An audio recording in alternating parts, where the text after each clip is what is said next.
Good morning guys, મારા આ વ્લોગમાં તમારું સ્વાગત છે। હું ટ્યુશનથી 10 વાગે આવી તો જોયું મારો ભાઈ લેશન કરતો હતો। પછી મારા મમ્મીએ શાક સુધાર્યું અને મેં શાક ધોઈને તેને સડવા મૂક્યું।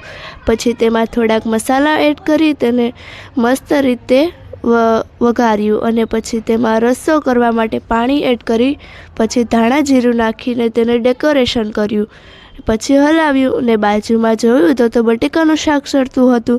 પછી મારા મમ્મીએ લોટ ચાળી તેને મસ્ત રીતે સ્વચ્છ કરી પછી તેમાં તેલ મીઠું નાખીને પછી તેમાં લોટ બાંધ્યો અને પછી મસ્ત ગોળ મટર રોટલી વણી અને તેને મસ્ત રીતે સેડવી અને પછી જોયું તો તે મસ્ત રીતે ફૂલી હતી। પછી આવી રીતે વણતા ગયા અને પછી જોયું તો રોટલીનો થપ્પો બની ગયો અને પછી રોટલીનો થપ્પો જોઈ એક ખાવાનું મન થઈ ગયું। પછી મેં ખાઈ